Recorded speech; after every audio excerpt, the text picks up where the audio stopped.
The elevator doors opened just wide enough for my husband to choose. Evan reached past my bleeding hand, grabbed Sienna by the waist, and pulled his mistress into the hallway while I was still trapped inside the falling car. When I cried his name, he looked at me once, pale and shaking, then said to the security guard, "Get her next, my wife can wait." I did not scream after that. I remember the smell of burned metal. I remember the emergency lights flashing red across Sienna's white dress. I remember my wedding ring cutting into my swollen finger as I tried to grip the edge of the door. Most of all, I remember Evan turning away. That was the moment my marriage ended, not in a courtroom, not at a dinner table, not when I found the first message from Sienna on his phone 6 months earlier and let him explain it away. It ended in the narrow gap between those elevator doors, when the man I had protected for 7 years decided my life was less urgent than her fear. The world would later hear his version first. They would hear that he tried to save both of us.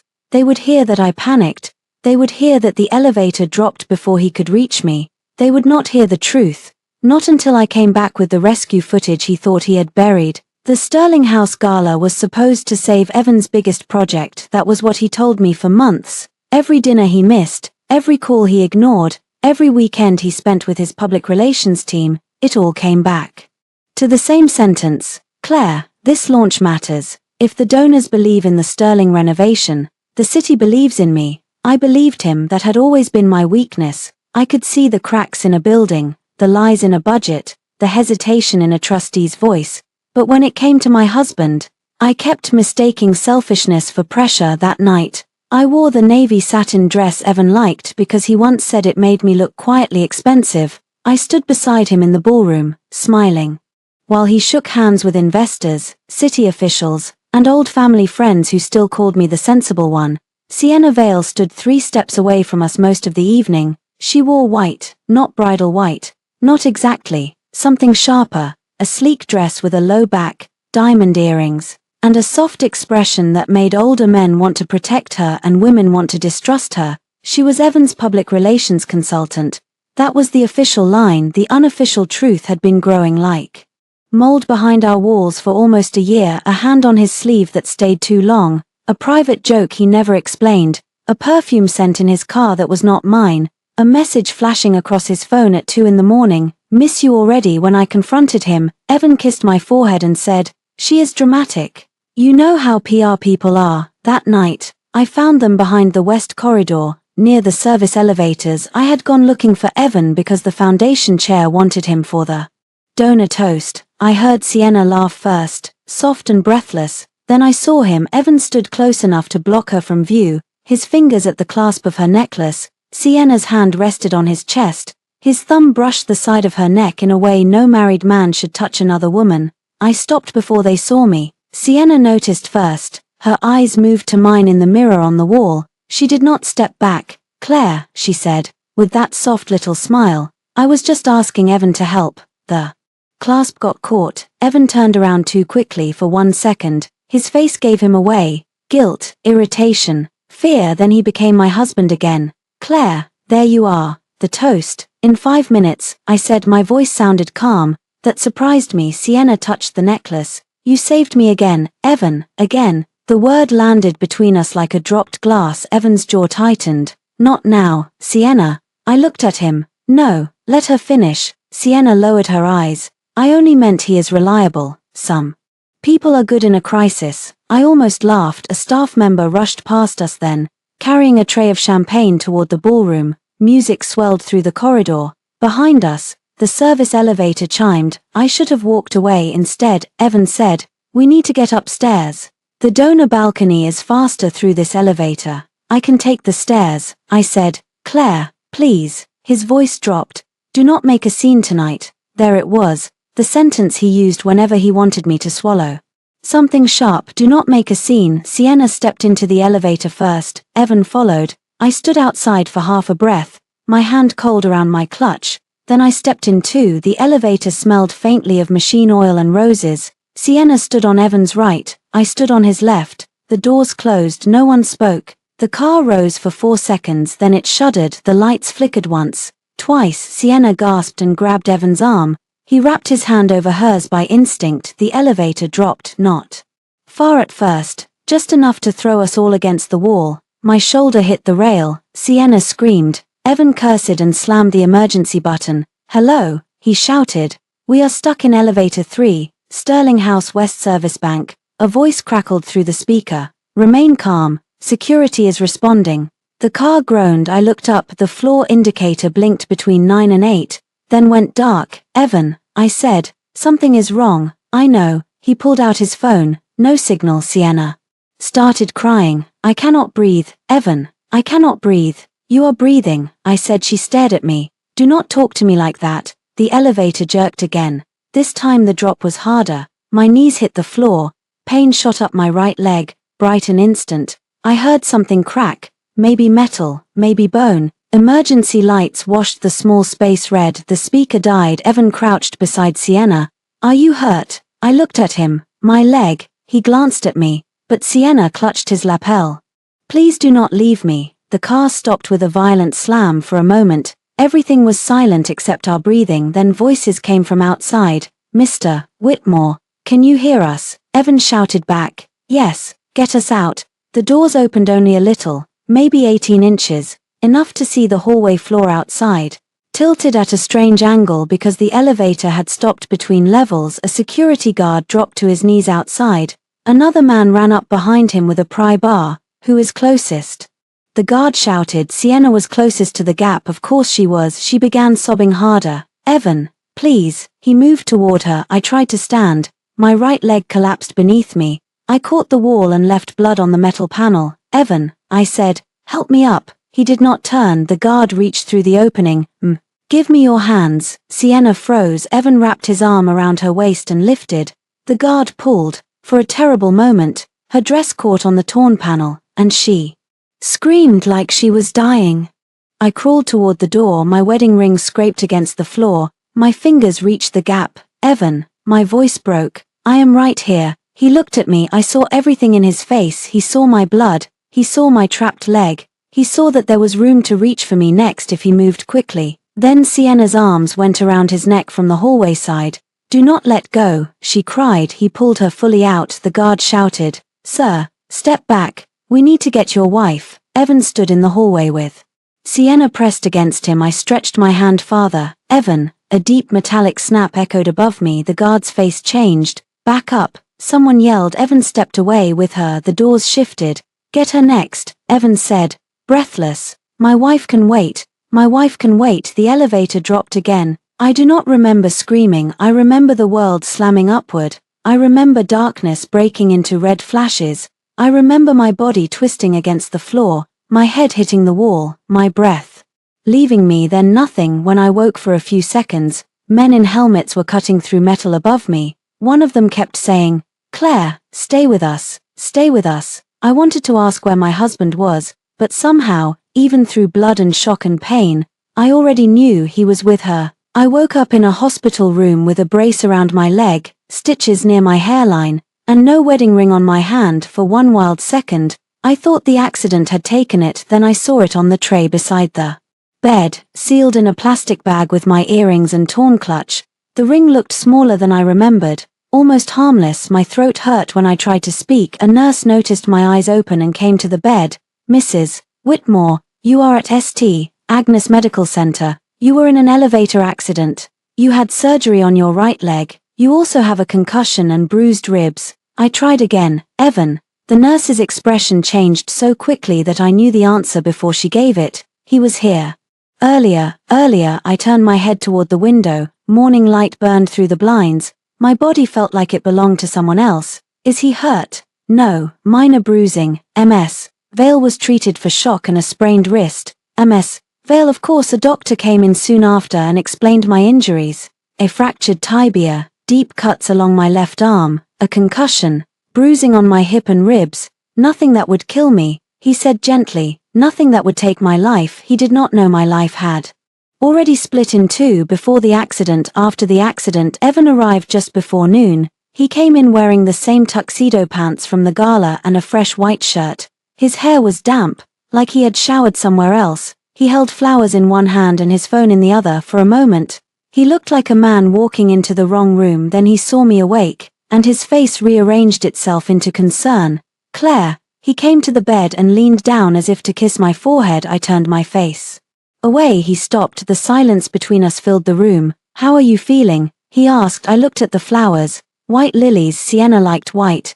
Where were you? I asked. His eyes flickered. I was dealing with the police report, the hospital, the press. It has been chaos. You left with her. He swallowed. Claire, I did not leave you. Security told me to clear the area. You pulled her out first. She was closest to the door. I was reaching for you. His mouth tightened. You were pinned back. I could not get to you safely. The lie came so smoothly that I almost admired it. Almost. I heard you, I said. He looked away. What did you hear? My wife can wait. His face went pale, then defensive. You were in shock. You cannot trust what you remember. There it was again, the old trick. If my pain inconvenienced him, it became confusion. If my anger threatened him, it became instability. I closed my eyes. Leave, Claire, listen to me. No, he stepped closer. This is bigger than us. The Sterling project is under review now. The city is asking questions. Investors are panicking. If this becomes a story about my wife accusing me of abandoning her in an elevator, the whole thing collapses. I opened my eyes. So that is why you came. Pain sharpened my voice. He reached into his jacket and pulled out a folder. My body went cold. I need you to look at something, he said. It is just a statement, nothing dramatic. It says you understand the situation was chaotic, that I assisted the person nearest the exit first, and that no one intentionally delayed your rescue. I stared at him. He had brought papers to my hospital bed, before asking me what I remembered, before apologizing, before touching my hand. He had brought a statement. Who wrote it? Our legal team. Your legal team, our family legal team. He corrected. I laughed once. It hurt my ribs. Evan flinched at the sound. You want me to sign away the truth before I can stand? I want you to protect us. There is no us in that paper. He opened the folder anyway and placed it on the blanket near my left hand. I did not touch the pen. I read. The statement was short, clean, poisonous. It said I had been disoriented. It said I had not been clearly visible from the hallway after the first rescue. It said Evan remained on scene until emergency responders took over. It said I was grateful for his efforts. Grateful. My right hand curled around the sheet. This says I was not visible. He exhaled. You were not visible enough for me to. My hand was outside the door. Claire, my blood was on the door. He rubbed his forehead. You do not understand the liability exposure. I looked at him then. Really looked. The man at my bedside was not a husband shaken by almost losing his wife. He was a man calculating damage. I reached for the folder. Evan's shoulders softened. Just a little. He thought I was giving in. Instead, I turned to the last page and held it up. Who else has seen this? He hesitated. Evan, my mother, Sienna's attorney, our crisis team. Sienna has an attorney. She was traumatized. I nodded slowly. Then I reached for my phone on the bedside table. What are you doing? He asked. I took photos of every page. His hand shot out. Claire. I looked at his fingers on my wrist until he released me. I am preserving what you asked me to sign, I said. His voice dropped. Do not start a war you cannot finish. That should have frightened me. Instead, something inside me went very still. You started it when you stepped away from that elevator. A nurse came in then to check my four. Evan stepped back and adjusted his cuffs. Returning to the civilized man everyone trusted, the nurse glanced between us. Mrs. Whitmore needs rest. I am her husband, Evan said. I looked at the nurse. I do not want him in this room. Evan stared at me. The nurse did not hesitate. Sir, please step outside. His face hardened. This is a mistake, he said. No, I said. The mistake was thinking I did not hear you. He left with the folder under his arm. 10 minutes later, the same nurse returned with water and a softer expression.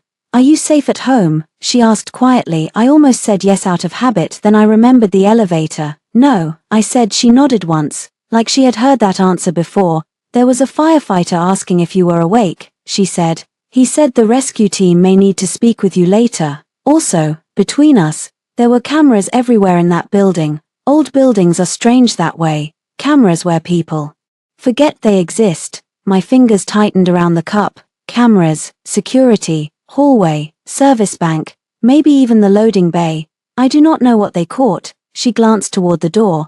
But if someone tells you there is no footage, do not believe that too quickly. After she left, I picked up my wedding ring from the plastic bag for 7 years. I had worn it through every apology Evan never fully meant. I slid it onto my finger. It would not pass my swollen knuckle, so I placed it back in the bag, opened my phone, and searched for the name Mara Klein, divorce attorney. Then I sent one message: I need help before my husband erases what happened to me.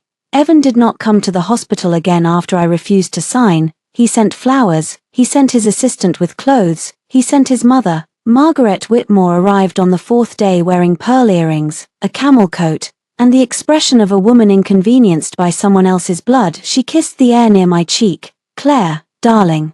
You gave us such a scare. I looked at the handbag on her arm. Did I? Her mouth tightened. Do not be difficult. Evan has barely slept. Where is he sleeping? The question was quiet. She looked toward the window. At the office. There is a crisis. There was an accident. There is a project at risk, she corrected. A project you helped build. I would think you cared about that. I cared about my husband leaving me in an elevator too. Margaret sighed. The sigh was familiar. She had used it. At our wedding when my flowers were not traditional enough. At our first Christmas when I did not know their family prayer.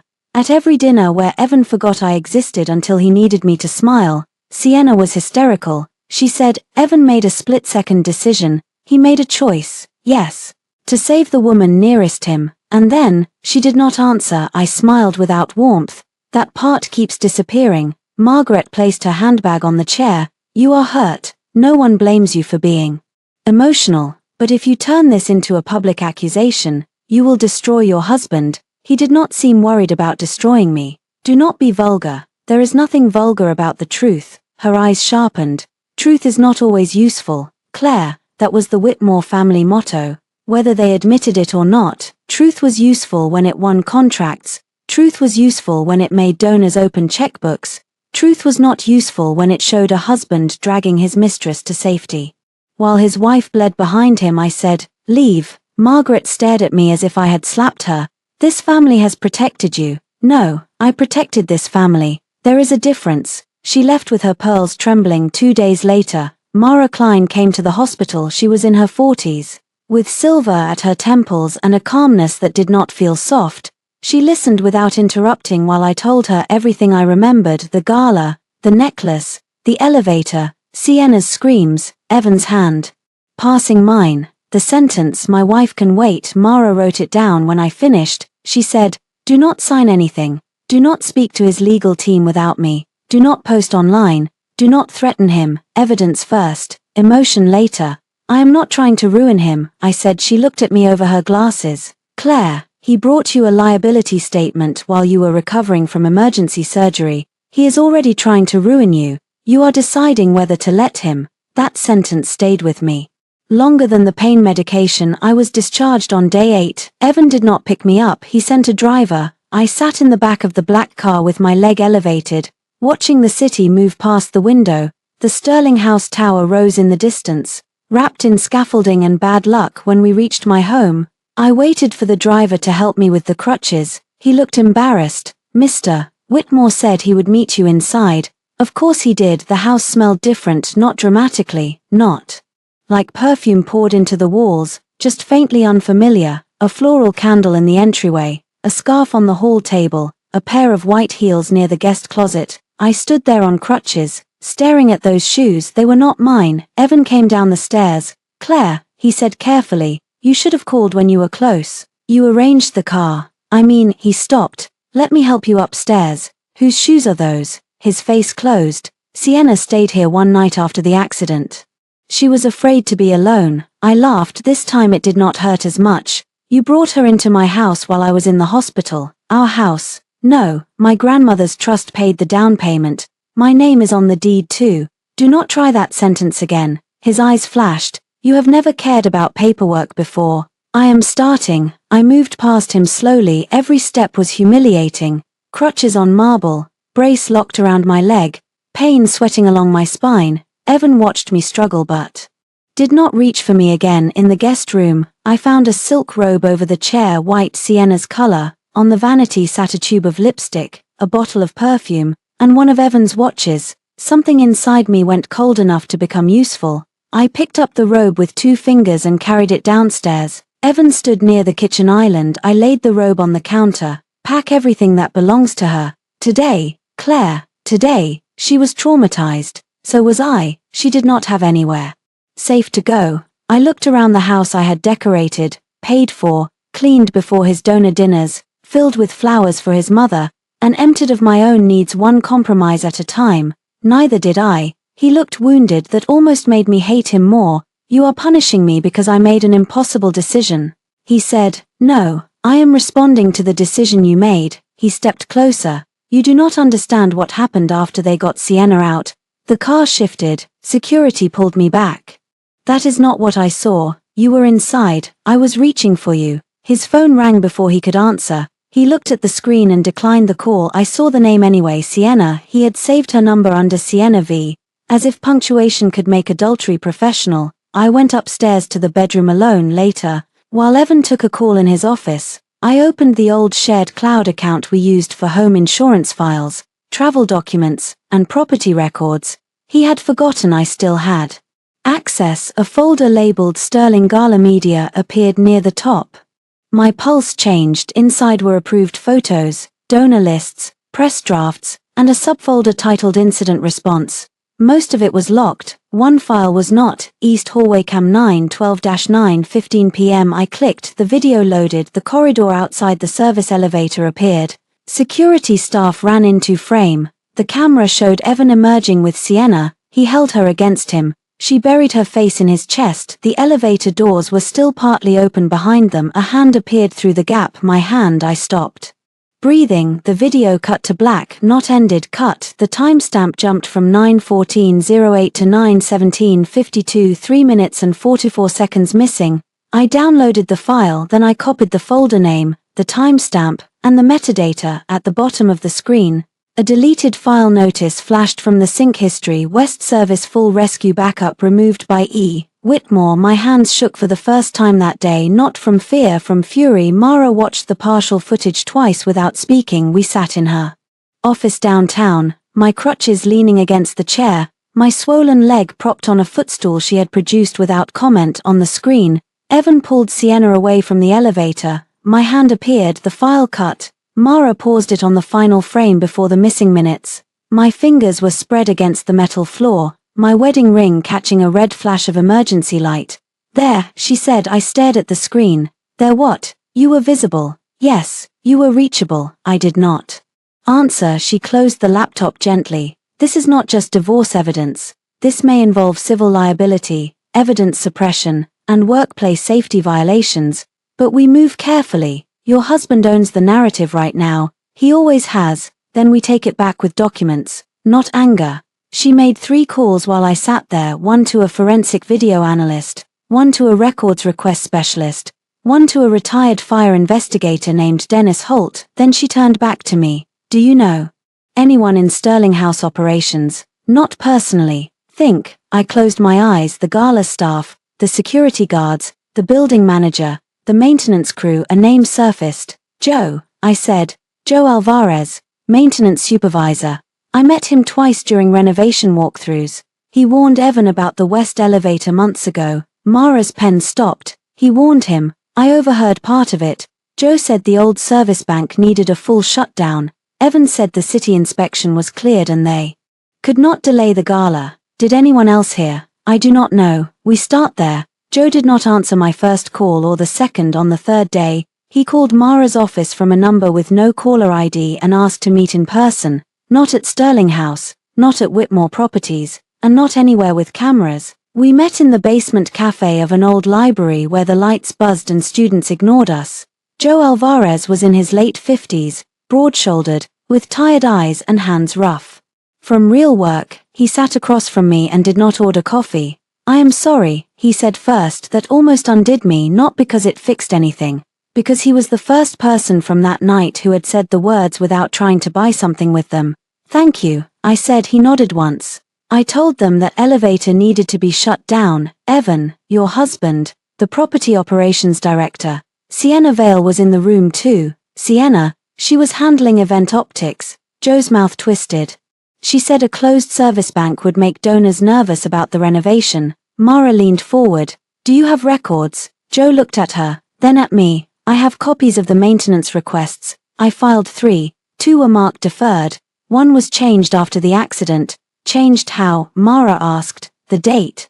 Somebody made it look like the final warning came after the gala, not before. I felt the room tilt. Evan had not only left me, he had known the elevator was dangerous. Joe reached into his jacket and took out a folded envelope. Mara did not touch it immediately. Before you give us anything, she said, you need to understand this may put you in conflict with Whitmore Properties. I am already in conflict with them. They tried to make me sign a statement saying my team failed to respond fast enough. His voice hardened. My guys were there in under 90 seconds. We could not do more because the car shifted after Mr. Whitmore pulled Ms. Vale out and blocked the hallway with security. He left before the rescue captain arrived. I gripped the edge of the table. He left. Joe looked at me. Yes, with her. Yes. The library cafe noise faded. Mara asked, what about footage? Joe lowered his voice. Building security had the east hallway camera, west service camera, loading bay camera, and elevator diagnostic feed. The west service camera caught the gap, not sound, but clear picture.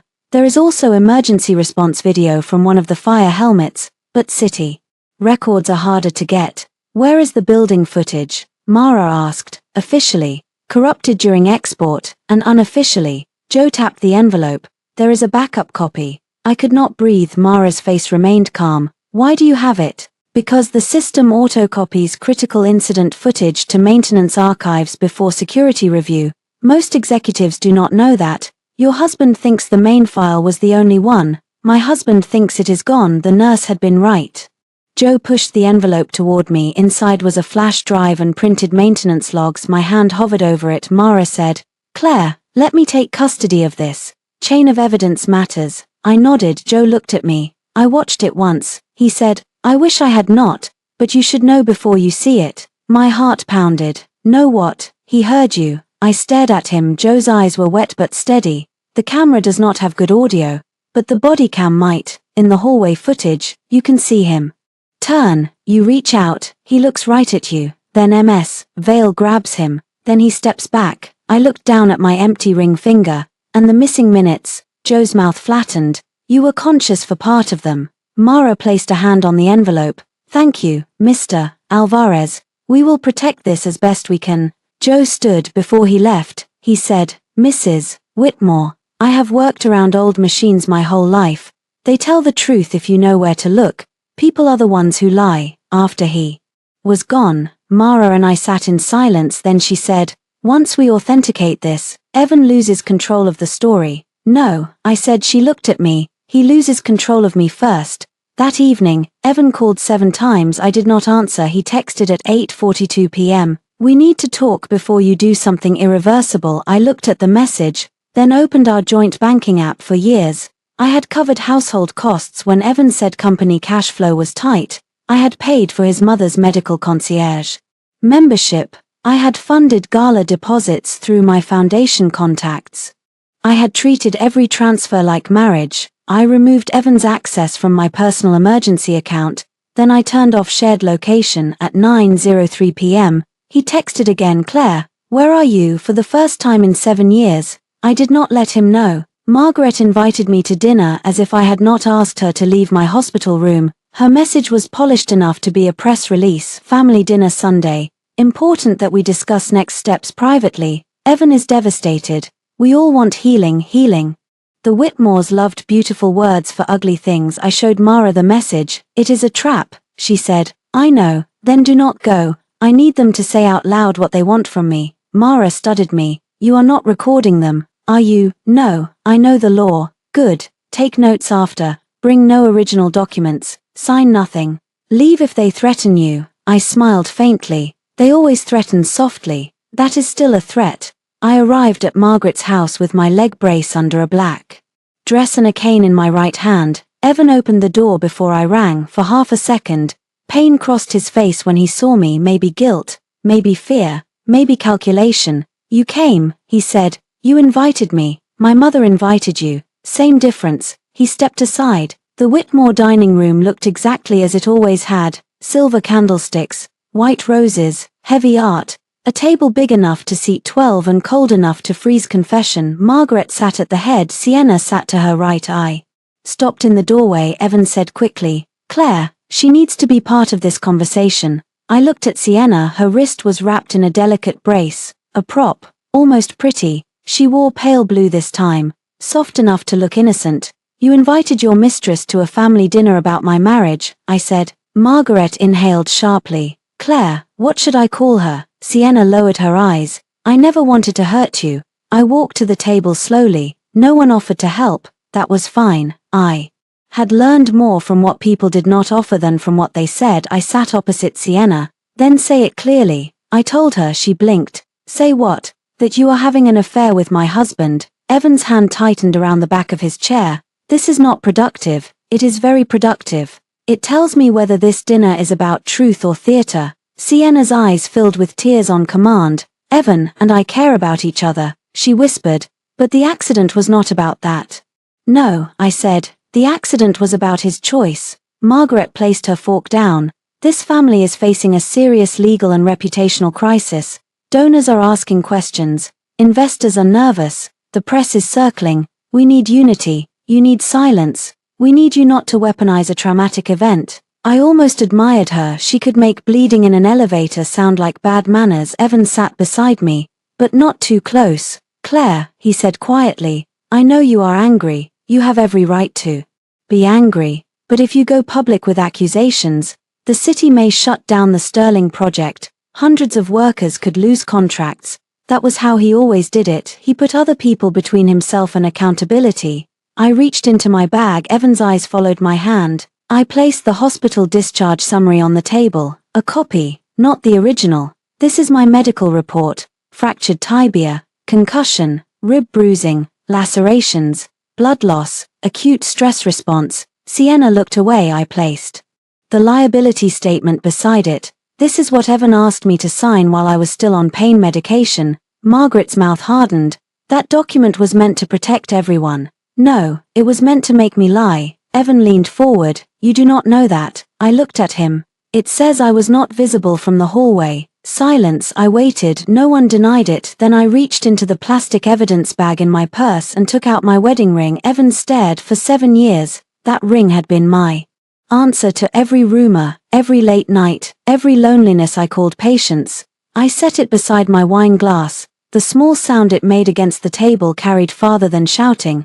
"I am not signing your statement," I said. "I am not making a public appearance with Evan. I am not thanking him for saving me when he did not save me. And Sienna will not enter my home again." Sienna's tears vanished. Margaret's face turned cold. "You are making an emotional decision." "No, the emotional decision was staying after the first lie. This is the legal one." Evan's voice dropped. "Do not do this here." "Where should I do it?" "In an elevator." His eyes flashed with anger. There he was. Not the grieving husband, not the frightened businessman, the man who hated when I stopped being manageable. He leaned close enough that only I could hear. "Do not make me choose again." I turned my head and looked at him fully. "You already did." The table went still. Evan sat back. Margaret said, "If you continue down this path, Claire, do not expect this family to protect you." I picked up my cane. "You never did." I left before dessert outside. The cold air hit my face, clean and sharp. My driver waited by the curb. I had hired him myself. As I reached the car, my phone buzzed. Unknown number. I almost ignored it. Then I saw the message preview. "This is Anna Price. I was one of the paramedics at Sterling House." I saw the news report. "What they are saying is not what happened." I stood beside the open car door, my cane planted on the pavement, my pulse steady for the first time all night. The story was starting to crack. The first article appeared Monday morning. Sterling House hero. Developer Evan Whitmore pulls 2 women from elevator accident. I read the headline 3 times. 2 women. The story said Evan had acted without hesitation when the elevator malfunctioned. It said he had assisted Sienna Vale, then attempted to rescue his wife before emergency crews took over. It said sources close to the family described me as recovering privately and grateful for the rapid response. Grateful again by noon. 3 more outlets had repeated the same line by evening. A lifestyle blog ran a photo of Evan and Sienna leaving the hospital together. The caption called her the shaken consultant who survived alongside Mrs. Whitmore, alongside, not before, not instead of, alongside. Mara called before I could call her. Do not respond publicly, she said. I was not planning to. Good, we are sending preservation letters to Whitmore Properties, Sterling House Management, the security contractor, the fire department, and the hospital. If any evidence disappears after this, it becomes a much bigger problem for them. I sat at my kitchen table. The one I had chosen because Evan said it was too plain and I said plain things lasted. What about the article? We track it, we do not chase it. The truth needs a courtroom or a hearing, not a comment section. After we hung up, I opened the foundation portal. The Hartley Urban Trust had partnered with Evan's company on neighborhood restoration projects for years. I had been the bridge. My grandmother's name had opened doors his last name could not. Every time Evan needed credibility, I supplied it. Not anymore. I drafted a notice to the trustees requesting an immediate review of all active partnerships with Whitmore Properties pending safety investigation and conflict disclosure. I attached the public article, then I attached my medical report. I did not attach the footage, not yet. At 2:17 p.m., Evan called. I let it ring. At 2:19, he texted, "You are making this worse." At 2:21, the foundation notice was unnecessary. At 2:24, "Claire, answer me." I did not. Instead, I went through our shared files. Once I knew what to look for. The lies had fingerprints. A press draft from Sienna marked, "Emphasize Evan's immediate action." A crisis memo. A void phrase left inside. "Use remained trapped." An email from Evan to Sienna at 1:12 a.m. after the accident. "Make sure no raw footage leaves building security. We only need approved clips." My hands went cold. He had written it. Not a misunderstanding, not panic, not confusion, a cover-up. I forwarded everything to Mara, then I printed hard copies because trust had become too expensive. Anna Price called at 5, her voice was low and careful. "I should not be talking directly without going through channels," she said, "but I read the article. It is wrong. Tell me what you saw." A pause. "I arrived with the second medical unit. Fire was already cutting access. Your husband was in the hallway earlier, according to the first responders, but when I got there, he was near the front entrance with Ms. Vale, with Sienna." "Yes, was he trying to reach me?" Anna was quiet. "No." The word hurt less than I expected. "Maybe because I already knew. There is more," she said. "A draft incident report circulated internally this morning. It says your rescue was delayed because you were not responsive to verbal commands and could not move toward the opening. I had a fractured leg. I know. That is why the language bothered me. It makes it sound like you failed to cooperate." I closed my eyes. "They are blaming me for being trapped." "Yes. Why are you telling me?" Anna exhaled. "Because I was close enough to hear you when they got the upper panel open. You were asking for your husband. You were conscious. You were scared, but you were coherent. And because women get called hysterical too often when someone needs their pain to disappear."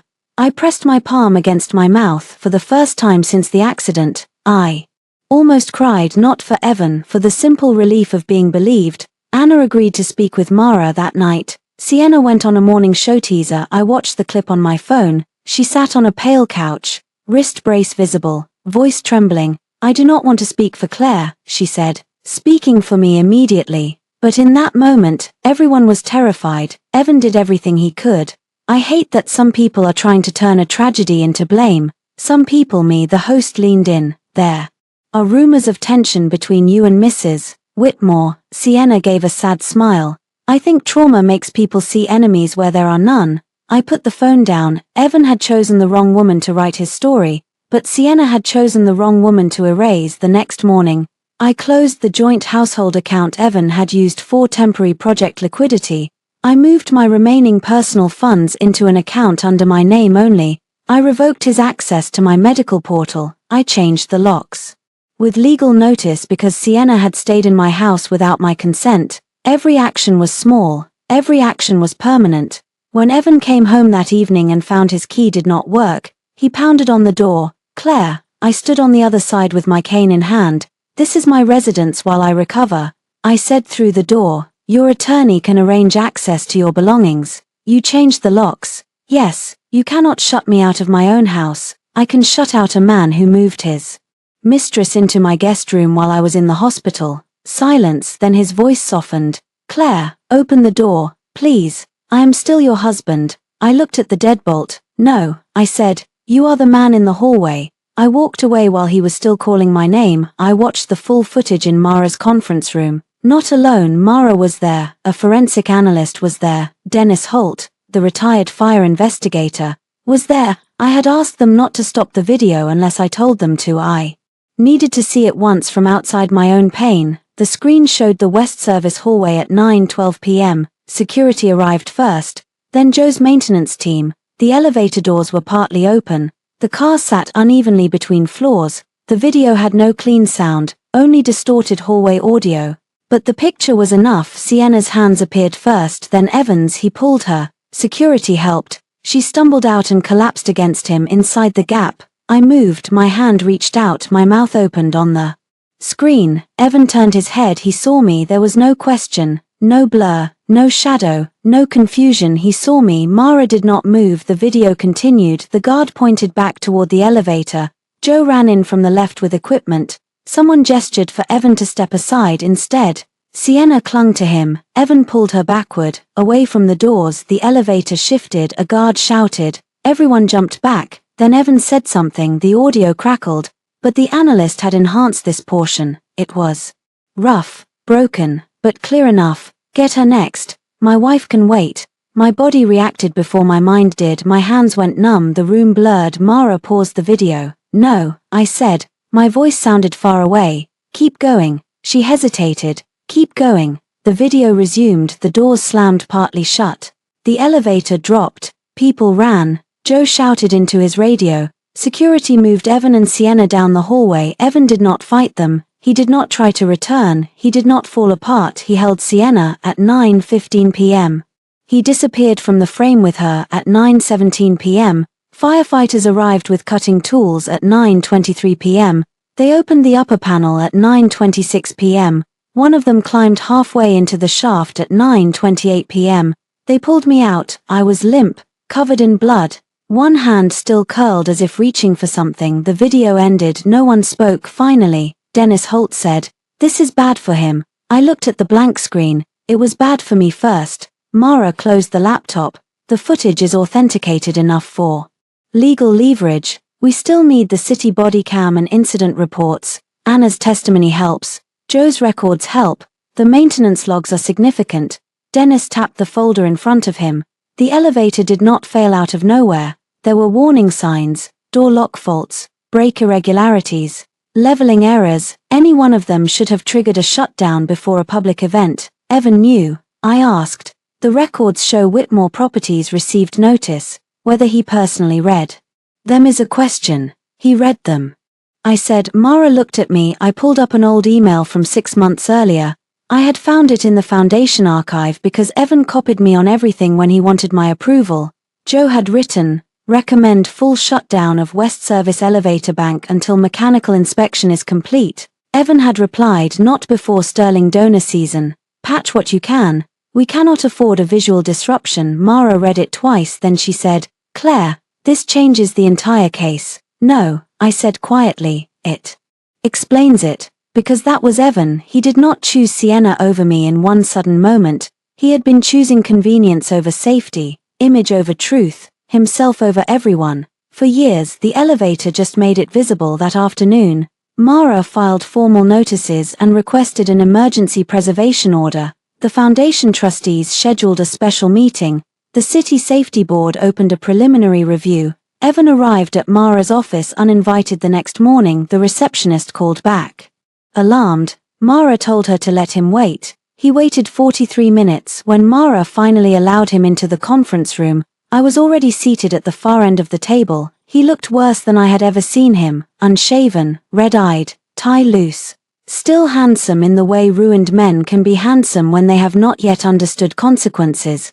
Claire, he said, please. Mara sat beside me. Mr. Whitmore, you should have your counsel present. I do not need counsel to talk to my wife. You need counsel to talk to my client. His eyes flicked to her, then back to me. So that is what I am now, a case. You made me a liability before I made you a case. I said. He flinched. I know you have footage, he said. I did not respond. Whatever you think it shows, it does not show what was happening in my head. It shows what your hands did. He swallowed. Sienna was panicking. She would not let go. I thought security had you. You looked at me. His mouth opened. No words came. I leaned forward slightly. You looked at me, Evan. You heard me. Then you stepped back. He covered his face with one hand for a moment. I saw the boyish grief that had once softened me. The man who cried when his father died. The man who held my hand in the courthouse when we signed our marriage license. The man I had built excuses around until the excuses became a house. Then he lowered his hand. We can survive this, he said, and just like that, grief became insult. No, I said, his eyes sharpened. You do not mean that. I do. You are angry. I am awake. He leaned across the table. If that footage becomes public, it destroys me. I looked at him for a long moment. You should have thought of that when you tried to destroy it. Evan began apologizing when fear stopped working. He sent a letter first, not an email, not a text, a handwritten letter, delivered with blue hydrangeas because he remembered, finally, that I hated lilies. Claire, I have replayed that night 1,000 times. I failed. I was afraid. I made the wrong choice in a moment no one could prepare for. But I love you. I have always loved you. Please let me see you without lawyers between us. I read it twice, then I gave it to Mara. She scanned it into the file. Any response? She asked. No. Good. The next day, he came to the rehabilitation center. I was learning to walk without leaning too much on the cane. My physical therapist, Nia, stood beside me as I moved between parallel bars, sweat running down my back. Step, pain, breathe, step, do not look down. When Evan appeared in the doorway, I almost lost balance. Nia caught my elbow. You want him removed? She asked. Evan heard. His face changed. No, I said, I want to finish the set. So I did. I walked to the end of the bars, turned, and walked back while my husband stood there watching the damage he had left behind. When I sat down, Nia handed me water and stayed close. Evan held another bouquet. This one was smaller, less theatrical. Can we talk? He asked. You have 5 minutes. Nia crossed her arms and remained in the room. Evan looked at her. She stays, I said. He nodded, humiliated. Good. I ended things with Sienna, he said. I took a sip of water. When? He hesitated. This morning. I laughed softly. Nia looked at the floor to hide her expression. This morning. I repeated. Claire, I know how that sounds. It sounds accurate. He stepped closer, then stopped when Nia shifted. I was wrong. About her. About the statement. About everything. She was pushing the PR angle. She told me if the story turned against us, investors would walk, and I listened because I was terrified. She did not make you reach past me. His eyes filled. I know. Do you? I panicked. No, I panicked. I was trapped in a broken elevator with a fractured leg. You made calculations. That landed. His face tightened with pain or anger. I no longer cared which. I can fix this, he said. There is nothing to fix. Our marriage ended in the hallway. He lowered his voice. If you release the footage, there is no coming back. I looked at him. You still think the footage is the point? It is evidence. No, it is a mirror. He stared at me. For 7 years, I kept trying to make you see me. The footage proves you always could. You just chose not to. His hand shook around the bouquet. Tell me what you want. I thought about that once. I would have wanted him to choose me. Publicly, clearly, without hesitation. I would have wanted him to confess, cry, repair, return. Now, what I wanted was cleaner. All communications about the accident, every email between you, Sienna, security, legal, and crisis PR, every maintenance notice, every draft statement. You will send them through your attorney to Mara. His expression changed. You want documents. I want truth that could expose confidential business material. I smiled. There he is. Claire, no, you came here asking how to save us. I told you the price of a conversation. You said business first. He looked down. I need time. You had 3 minutes and 44 seconds. You used them. He left the flowers on a chair after he was gone. Nia picked them up and asked, trash? Yes. She threw them away without ceremony. That evening, an anonymous email arrived. No subject, no message, only attachments. Screenshots. Sienna to Evan. 2 months before the gala. Claire is becoming a problem. She asks too many questions about donor access. Evan, she will calm down. She always does. Sienna, you keep saying that, but you still go home to her. Evan, for now. Another. Sienna, if something goes wrong with Sterling, she will protect you. That is what wives like her do, Evan. I know another, sent after the accident. While I was in surgery, Sienna, you have to control the footage. If people see you pulled me out first, they will make me the villain. Evan, I am handling it. Sienna and Claire. Evan, she will be emotional, then she will be reasonable. I sat in my kitchen long after the screen went dark. Emotional, then reasonable, that was how he saw my pain. A storm to wait out, a resource that would return to service. I forwarded the screenshots to Mara, then I opened a blank document and began writing my own statement. Not for Evan, not for the press, for the safety hearing that had just been scheduled. I wrote the first sentence slowly. My name is Claire Hartley Whitmore, and I was left inside elevator 3 at Sterling House after my husband removed another woman from the car and stepped away. I stopped there, then I deleted Whitmore. My name is Claire Hartley. That was where the truth began. The Hartley Urban Trust Board had loved Evan before they loved me. That was not bitterness. It was fact. Evan was charming in boardrooms. He knew how to speak about neglected neighborhoods without sounding guilty for profiting from them.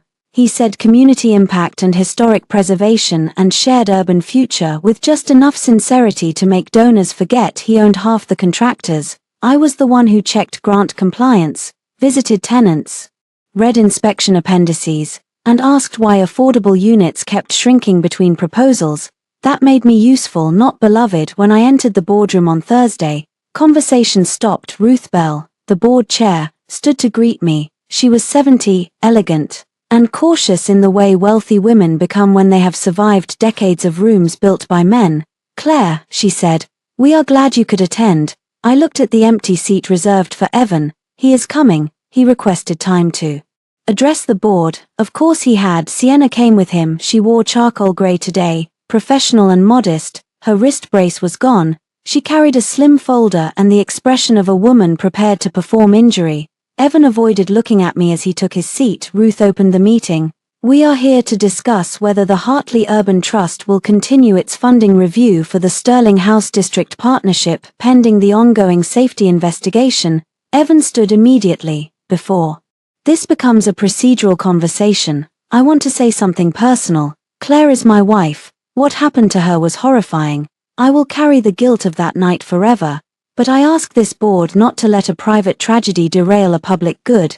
A few trustees nodded. Private tragedy. I wrote the phrase in my notebook. Sienna stood next. I know my presence here is sensitive, she said softly, but I have been unfairly characterized. I was a consultant doing my job. I was also trapped in that elevator. I hope we can keep the focus on facts rather than personal attacks.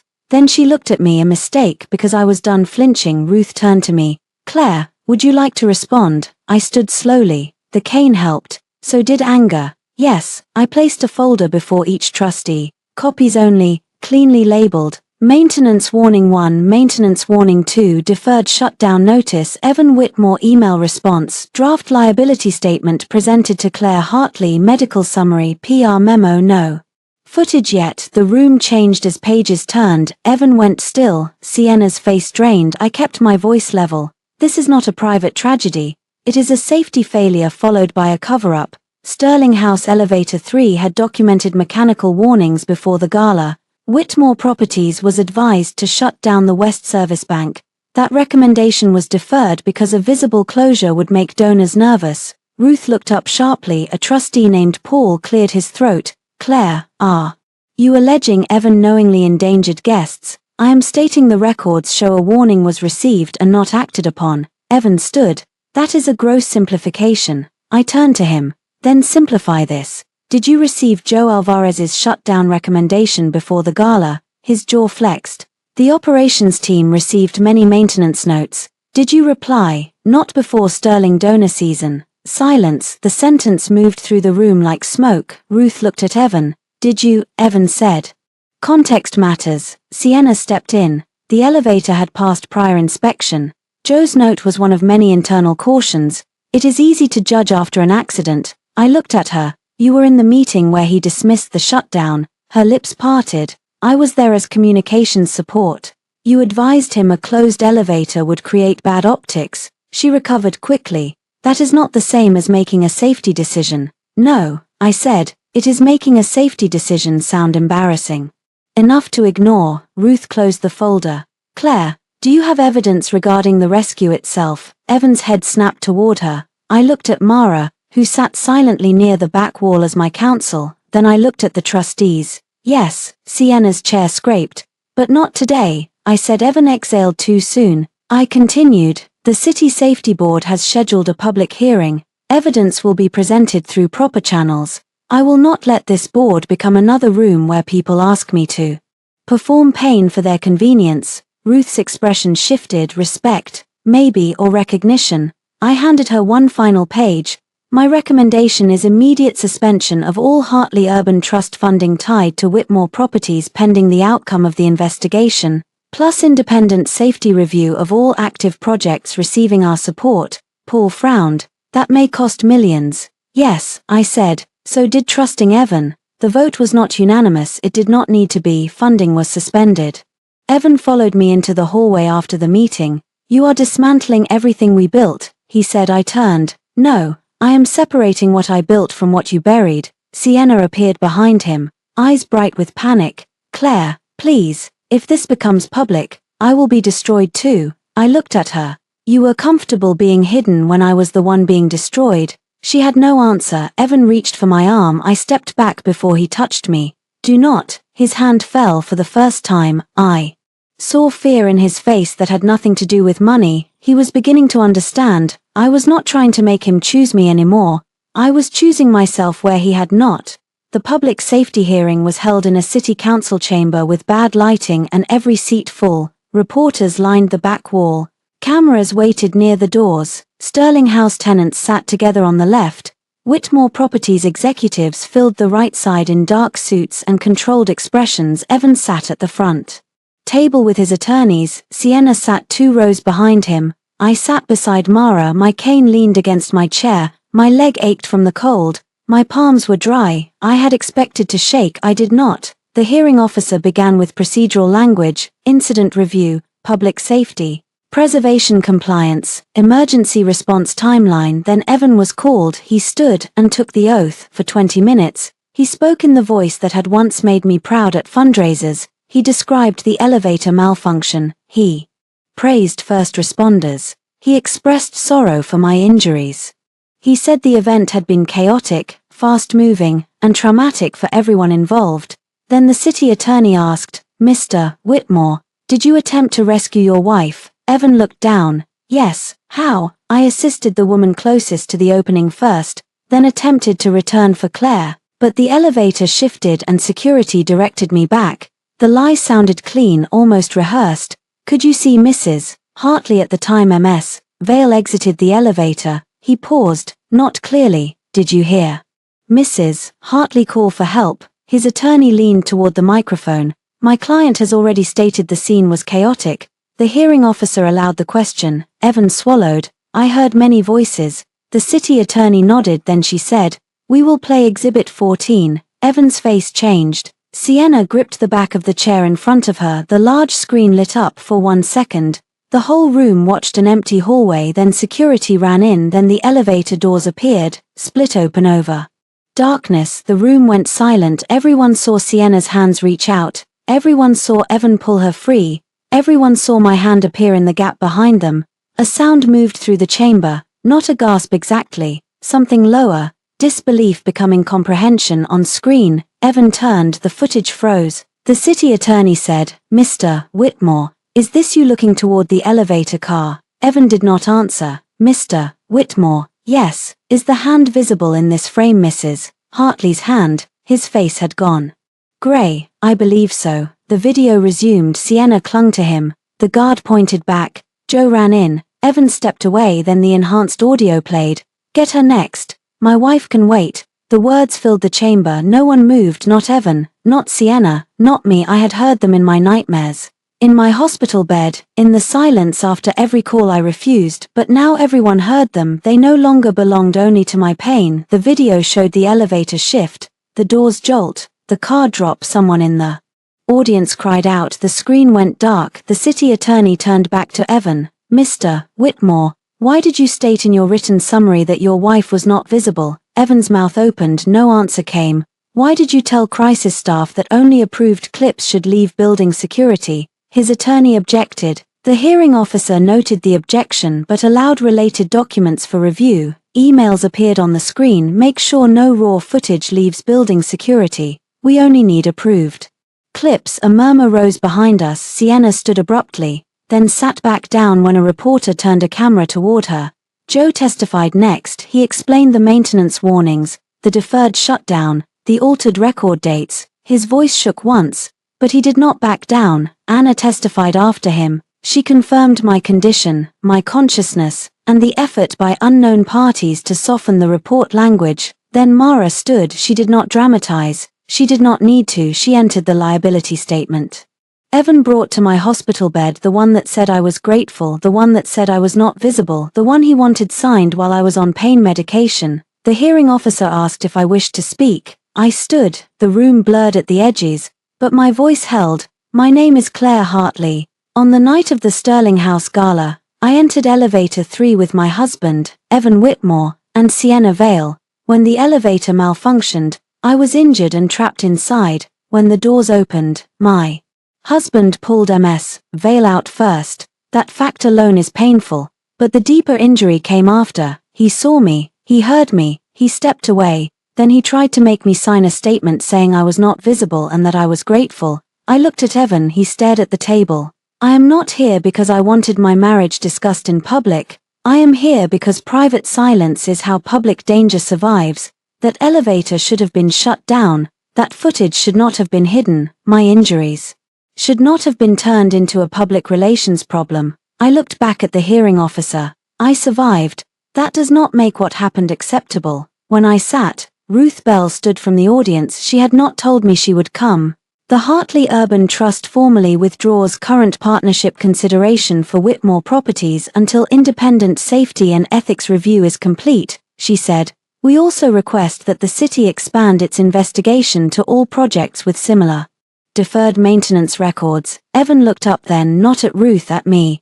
His expression was naked betrayal. He seemed to think as if I had betrayed him by letting people see what he had done. After the hearing, reporters shouted questions. Mrs. Hartley, did your husband abandon you? Are you filing for divorce? Do you blame Ms. Vale? I stopped at the courthouse steps. Mara whispered. You do not have to answer. I know. I face the cameras. My legal filings will speak for me. But yes, I am filing for divorce. And no, I will not be making a statement of gratitude to the man who left me behind.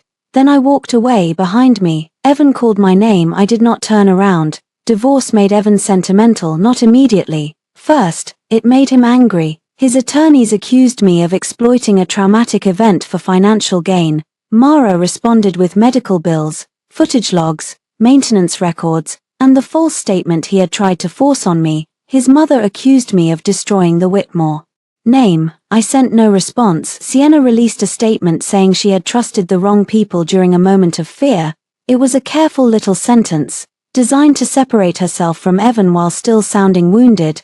Then her own messages surfaced in Discovery. Claire is becoming a problem. You have to control the footage. If people see you pulled me out first, they will make me the villain. They did, not because I made her one, because she had written the role herself by the time we sat across from each other at the divorce negotiation table. Evan had lost 3 major investors, 2 city contracts, and the soft admiration of people who had once called him brilliant. He had not yet lost the belief that I might save him. He arrived in a charcoal suit I had bought him for our 5th anniversary. That was not accidental. Mara sat on my left, Evan's attorney sat on his right. Between us lay property schedules, financial disclosures, medical expense claims, partnership withdrawal documents, and a divorce agreement thick enough to feel like a brick. Evan looked at me as if we were alone. You cut your hair, he said. I had shoulder length now, easier to manage during rehab, easier to recognize myself. Yes, it suits you. I opened my folder. We can begin. His attorney cleared his throat. We are prepared to discuss a reasonable settlement that recognizes the length of the marriage and the emotional circumstances. Mara smiled politely. Good. We are prepared to discuss property division. Reimbursement of Mrs. Hartley's separate funds used for Whitmore project support. Removal of her personal guarantees, medical expenses, and the divorce decree. Evan leaned forward. Claire, can we speak privately? No, please. No, he looked wounded again. I used to respond to that look the way some people respond to fire alarms. Immediate action, apology, comfort, repair. Now I let it ring unanswered. His attorney whispered to him. Evan ignored him. I know I cannot undo that night, he said, but I can tell the truth now. Mara looked at me, asking silently if I wanted to stop him. I did not. Evan's voice cracked. I was afraid, not just of the elevator, of everything. The project was failing. Sienna knew how bad it was. She made me feel like I could still control the story. You always saw too much. Claire, I think part of me resented you for that. That is not truth, I said. That is explanation. He flinched. I loved you. No, you loved being forgiven by me. Silence. His attorney looked at the table. Evan's face twisted. Do you think 7 years meant nothing?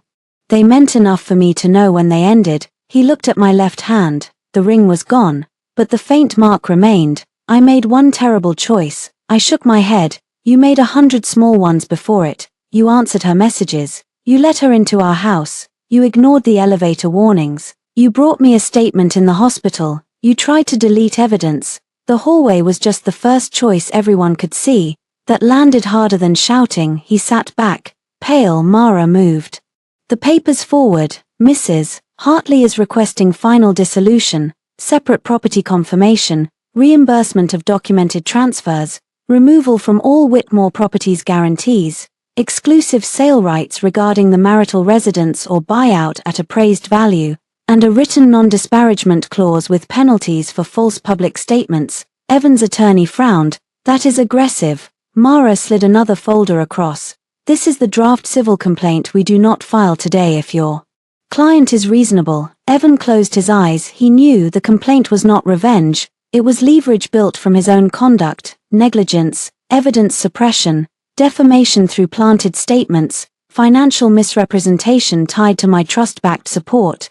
His attorney asked for a break. Evan stayed seated when the lawyers stepped out. Mara hesitated. It is fine, I said. She left the door open. Evan stared at the table. Was there ever a moment after the accident, he asked, when I could have saved us? I thought of the hospital. If he had come without papers, if he had told the truth before I found it, if he had stood in the public hearing and said, I left her, I lied, I am sorry. Would that have saved us? No, but it might have saved the last clean memory of him.